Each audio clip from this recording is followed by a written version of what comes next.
네, 저희 YTN 국방안보 전문기자 김주환 전문기자 출연했습니다. 어서 오십시오. 안녕하십니까.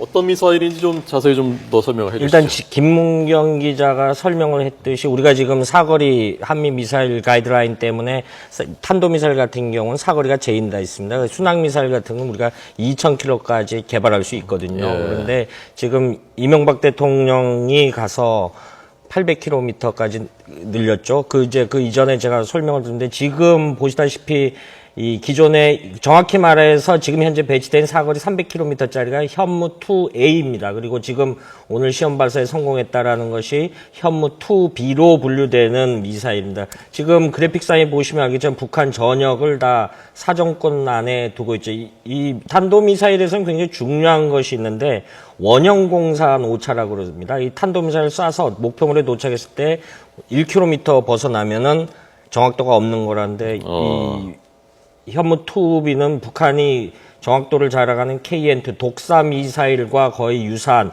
90m 이내 이렇게 정확도를 가진 거로 이렇게 알려지고 있습니다. 예.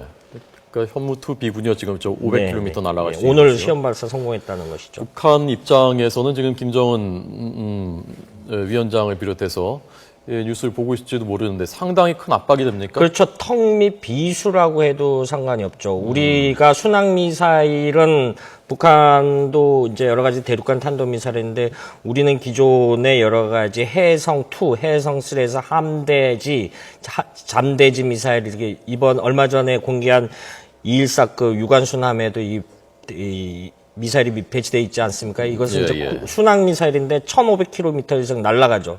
날아가는데 탄도 미사일의 위력이라는 것은 속도가 빠르고 순항 미사일은 속도가 좀 느리고 요격하기가 좀 용이한데 이거는 굉장히 이 탄도를 폭탄을 500kg을 실느냐, 1,001톤을 실느냐 이거에 따라서 이 파괴력이 달라지죠. 그리고 우리가 일단 기술력이 앞서기 때문에 북한으로서는 굉장히 위협적인 이 무기가 되고 우리로서는 북한의 비대칭 무기에 맞서서 굉장히 큰 억지력을 확보할 수 있는 굉장히 중요한 전략 자산인 거죠. 지금 화들짝 놀랐겠군요. 지금 그렇죠. 북한에서의 소식 보고요. 예.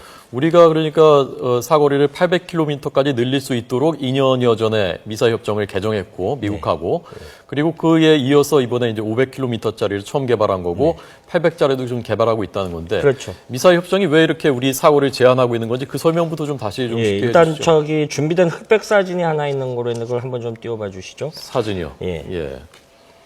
이 1978년도 박정희 대통령이 이제 자주국방 지금 사진 보이죠?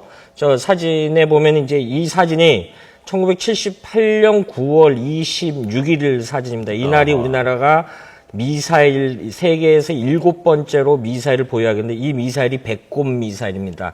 이게 사거리 180km짜리 지대지 미사일인데 당시 미국의 허큘리스 미사일을 본따서 만든 건데 이 장소가 지금 김문경 기자가 얘기했던 30여 년 만에 이게 지금 오늘 박근혜 대통령이 갔다는 이 충남에 있는 안흥 시험장입니다. 이거를 미국이 이제 당시 알게 돼서 79년부터 제한을 하죠. 카트 행정부가 제한을 해서 안 된다. 그래서 180km를 했다가 다시 이제 신군부가 들어서면서 이 문제가 굉장히 후퇴했다가 1998년 8월 31일 북한이 대포동 1호를 발사합니다.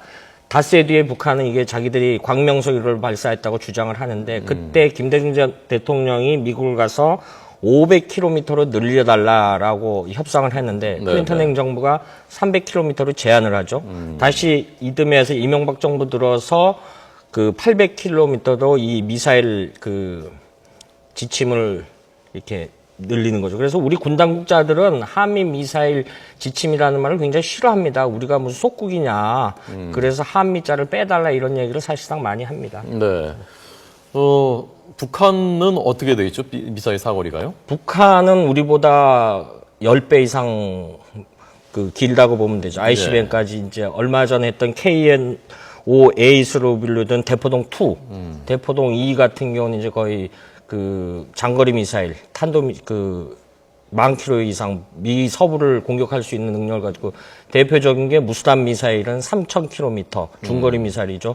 이것 때문에 일본이 이제 그때부터 일본도 이제 미사일 굉장히 개발에 앞장서고 이런 현 상황이 벌어지죠. 지금 화면에 보시지만은 최초에 이제 북한 70년대부터 미사일 개발을 했다가 80년대까지 스커드 미사일, 우리 이제 한반도 전역을 그 사거리를 둘 수 있죠. 그다음에 노동 미사일, 이제 이집트 기술로부터 받은 거로 알고 있대. 그다음에 98년도에 성공한 무수단 미사일, 그리고 네. 이제 이후에 성공했던 대포동 2. 엄밀하게 말하는 무수단을 이제 대포동 1, 이 지금 나중에 대포동 2, 무수단이라는 것은 함경북도 무수단이 지명을 따서 무수단에서 어제 이제 한미 연합사령부가 이 전략 메모랜덤에서 BM-25라고 구분을 했어요. 정확히. 그래서 벨리스틱 무수단 해가지고 무수단 미사일이라고 이렇게 구분을 했습니다. 예, 그 지금 북한이 저런 뭐 대륙간 탄도미사일까지 개발하는 것은 미국까지 위협하려고 하는 것이고 네. 우리 입장에서 우리 국토를 지키는 데에는 지금 사거리 이제 500km짜리 네. 이 정도를 개발했으면은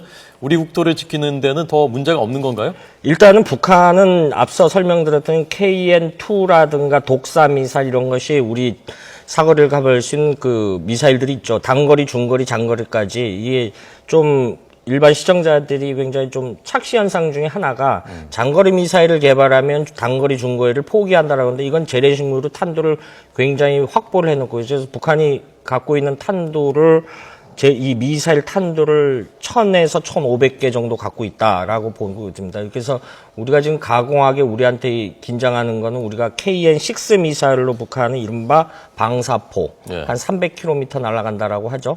그러면 이거는 평택, 오산, 대전권이 사거리에 들고 우리가 가장 두려워하는 것이 KN-2 미사일인데 이거는 굉장히 정확도가 높다. 그런데 우리가 이번에 이런 500km짜리에서 우리도 북한을 얼마든지 쉽게 해서 유사시에 보복 공격을 할 수 있다라는 부분이 있고 이 부분은 있다는 데서 억지력이 되고요. 이 부분은 이제 앞서 설명했던 킬체인 북한의 미사일들이라는 것이 미사일은 이제 부스팅 페이스라 그래가지고 예열 단계가 있거든요. 그때 공격 징후가 한 30분 정도이기 때문에 우리가 그 선제 타격을 할 수 있는 그런 억제력을 네. 확보했다 이렇게 의미를 부여할 수 있겠습니다. 알겠습니다. 김주환 정치안보 전문기자였습니다. 고맙습니다.